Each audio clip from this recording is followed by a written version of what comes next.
Luka Doncic can't jump very high, and Nikola Jokic can't run very fast. Larry Legend was not a generational athlete, and Magic Johnson never dunked the ball like Chocolate Thunder. Time and time again, we have seen that the greatest basketball players of all time were not just great because of how fast they run the 100-meter dash or how high they jump, but because they have a special gift for processing the game and manipulating space within that game that is usually lost on the other 9 players on the court. If you watch this play on TV, it just looks like a 230-pound guy who's 6'8" dunking the basketball. But when you slow it down, you realize how many correct decisions had to be made in fractions of a second to result in a perfect finish. Kobe Bryant's detail was probably my favorite show on YouTube, and Kobe was Scottie's favorite player growing up. So I think it's somewhat poetic to try and break down Scottie's genius in a way that I think Kobe might have had he been alive today. Now, NBA greats have been raving about Scottie for years now. Kevin Durant, Bradley Beal, Jason Kidd were all extremely complimentary of Scottie last year, and LeBron James said that he spotted Scottie's greatness even in grade 7. So what is it that the greatest basketball players in the world are seeing in this 21-year-old that maybe casual fans are missing? And what might the Black Mamba have said? Now, if you're new around here, my name is Robert. If you like thoughtful, insightful, sometimes contrarian basketball content, make sure to hit subscribe and notifications so you don't miss our next video. And if you like this video, then like the video. And if you want to comment on the video, well then you should comment on the video. And as always, grab your coffee and let's get to it. So what we're gonna do here is we're gonna go through 18 plays, 9 in transition, 9 in the half court, and we're gonna see what does Scottie see. We're gonna pause it at the moment that the decision is made, and I'm gonna ask you at home to just analyze the situation as it is, as the defense is, as the offense is, and just ask yourself, what do you see? What should Scottie do? And time again, you're gonna see that Scottie Barnes makes the right decision, whether it's off the ball, on the ball, in transition, in the half court, whether he's setting a screen, whether he's waiting, whether he's slowing down, speeding up.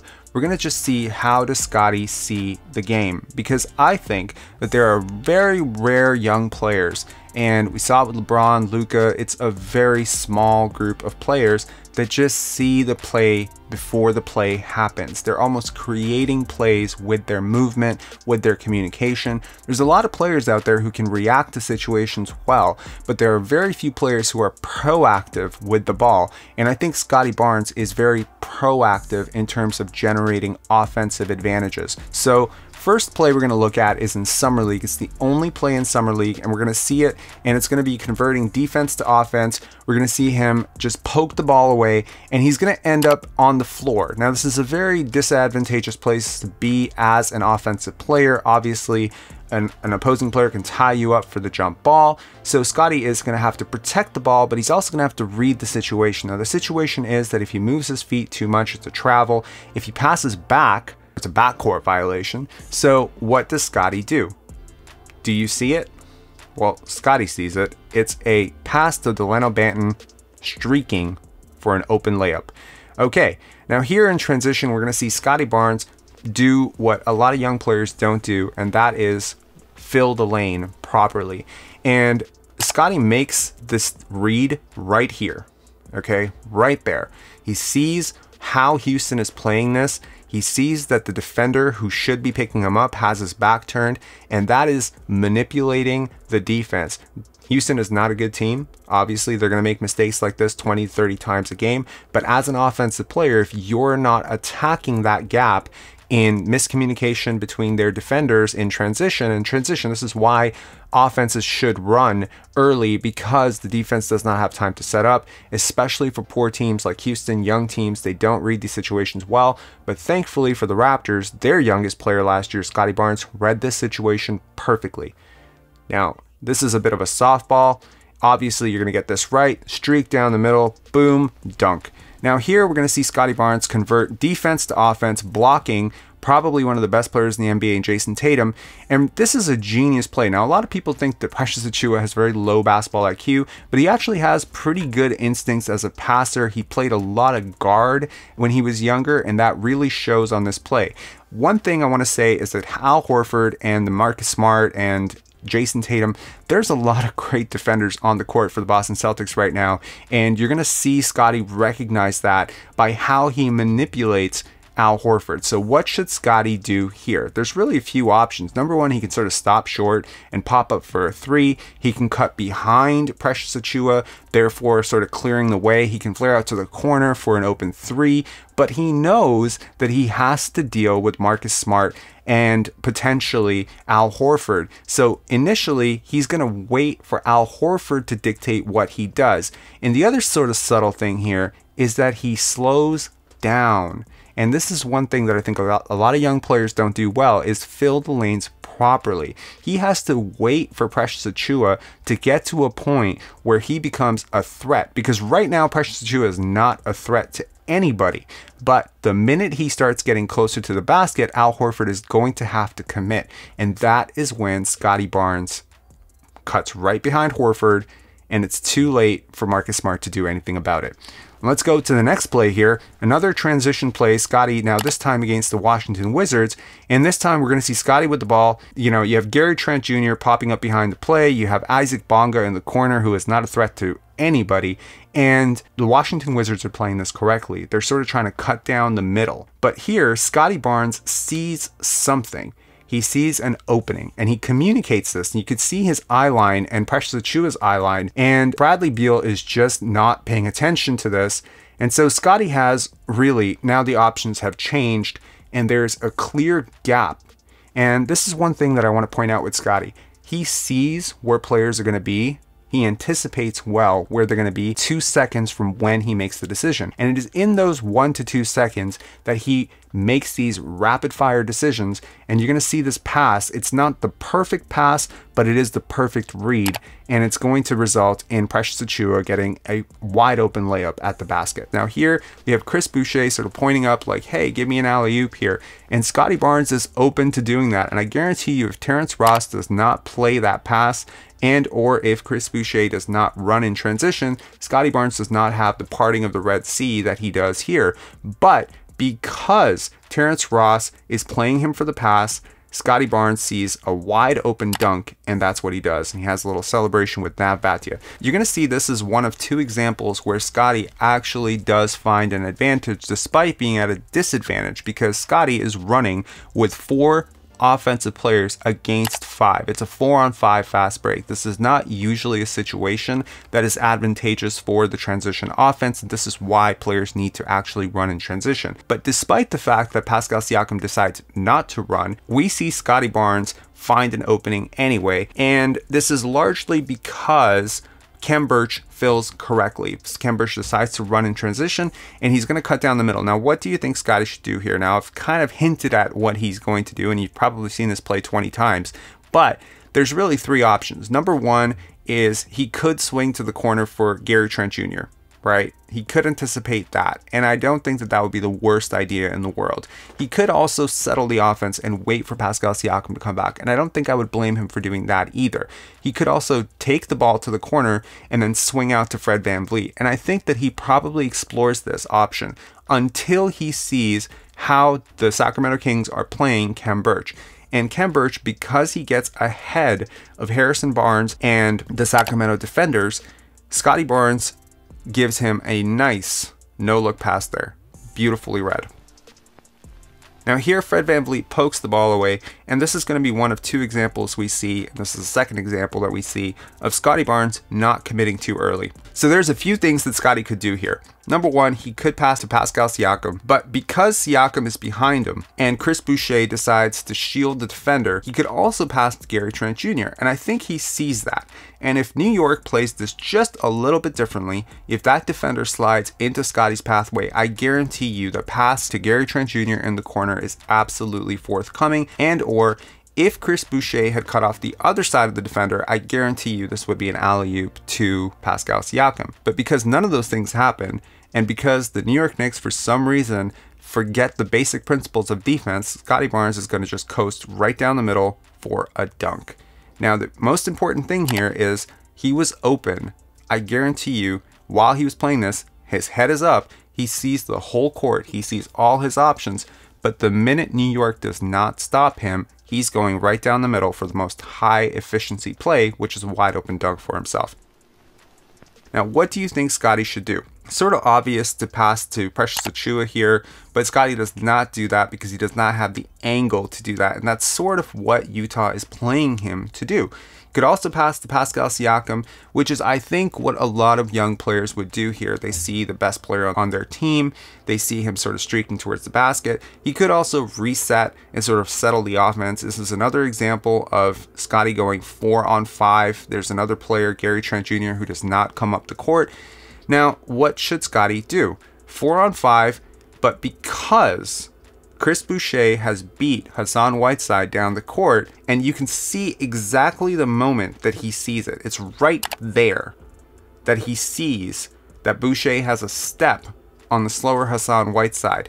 And it's the anticipatory nature of Scottie and how he sees the court, where he's going to guide Boucher right down the middle, and boom, you have 3-point play right down the middle. And I want to say that I think the most impressive thing about this is that he waited.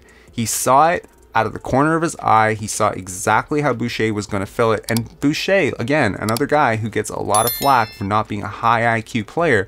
I think there are a lot of players who don't look very high IQ playing in the Raptors offense.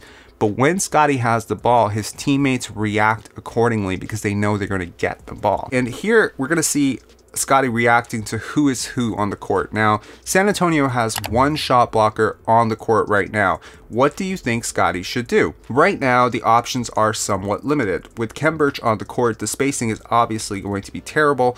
We don't have anyone popping up to the corner. Fred VanVleet is sort of trailing the play. Gary Trent Jr. is contested. So what does Scottie do? Does he pass back to Khem Birch here? No.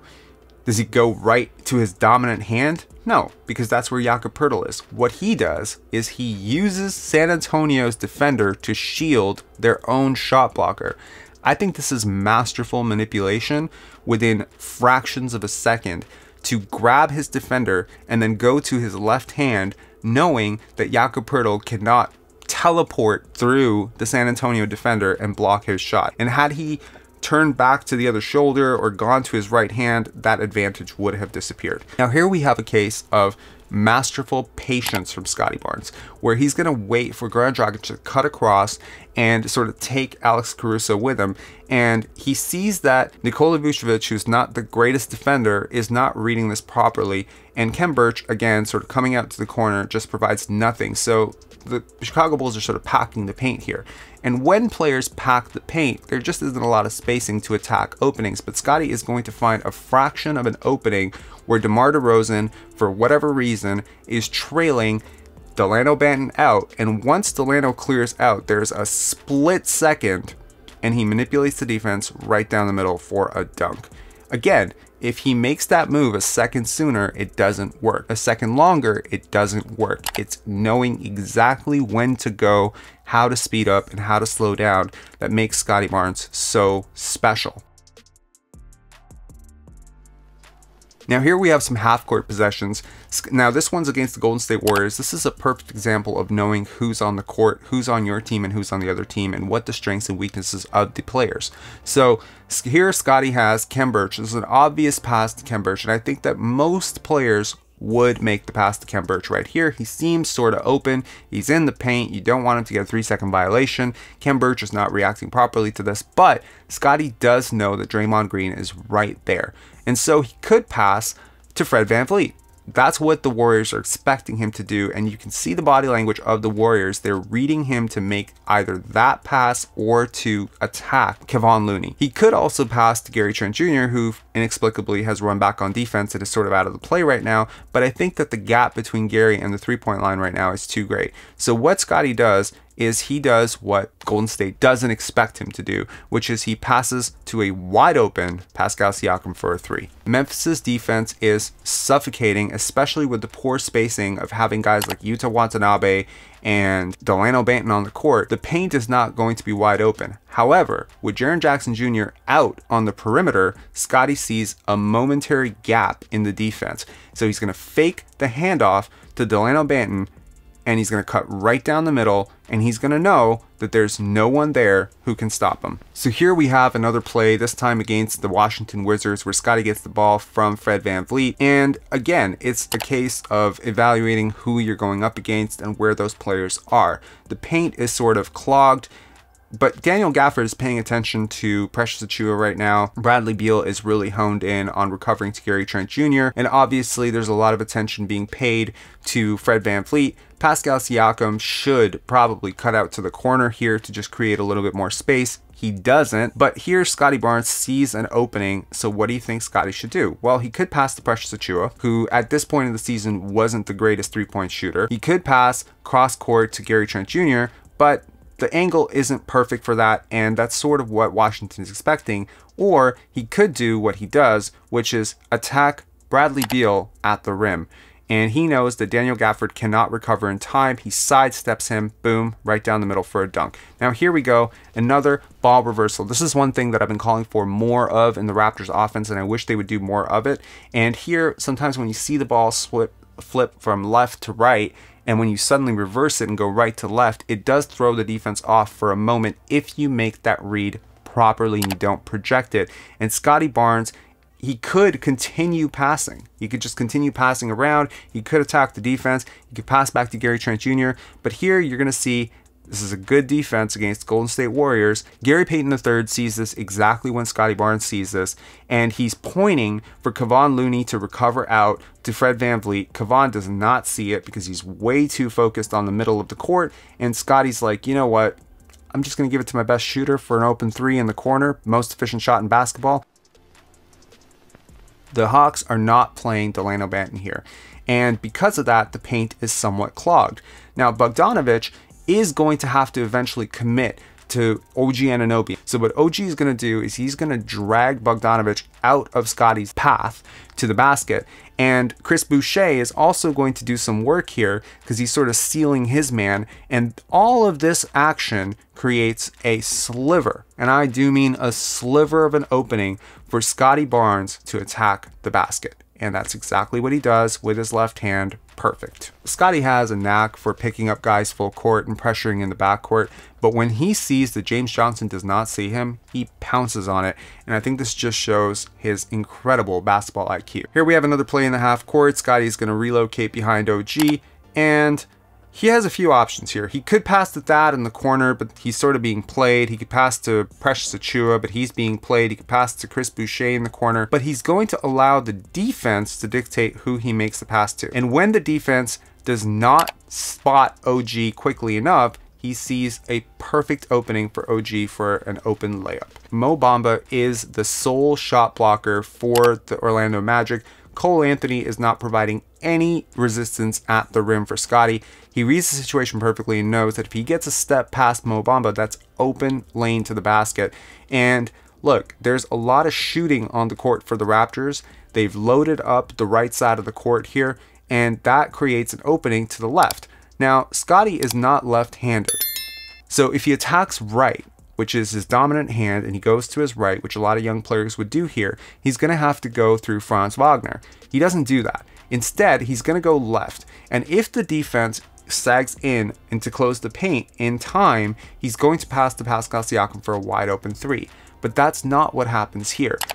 Orlando reads this poorly, and it's going to result in a wide open dunk for Scottie Barnes. So here we have an example from the NBA playoffs in the first round. Scottie Barnes is being guarded by James Harden. Pascal Siakam sets a somewhat awkward screen in two-man action with Joel Embiid. And, you know, he has a few options here. He could pass to OG Anunoby, who's being guarded by Matisse Thybulle. He could pass, of course, to the corner for Precious Achiuwa to attack against George Niang. He could pass to the corner for Chris Boucher. But again, I think Shake Milton sort of has the angle covered. So what does he do? He is patient. He attacks down the middle.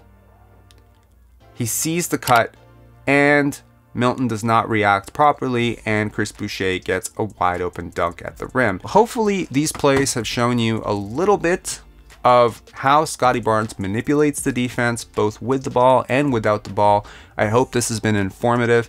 I have been talking on this channel a lot for why Scottie needs to make more decisions within the Raptors offense. Hopefully this video shows you why I feel the way that I do about that. And look, honestly, I think Scottie is a basketball savant. I think he's a genius. I think if you understand the game, if you've played the game at a high level, if you've coached the game at a high level, watching this guy for even one quarter, you see how few mistakes he makes and how often he sees the gaps in the defense before they appear. And also something that we're seeing more and more of this year and also in preseason is how often he's actually creating the gaps. He's creating the advantages. And I think that's a very different thing than just seeing them and reacting to them when they happen, is actually manipulating the defense. I think this is something that Luka Doncic does extremely well. I think this is something that a lot of young players struggle with, and I think that it's pretty impressive that at just the age of 21 that Scottie Barnes is such a maestro with the basketball. If you like what you saw, make sure to hit like, hit subscribe, hit notifications. We are hopefully getting into more deeper analytical basketball content. I do like making these videos. They are extremely time consuming, so I would appreciate very much if you can comment, like, subscribe, and do all that good stuff that lets YouTube know that they need to push this video out to more people. I really do appreciate it. Catch you next time. Peace.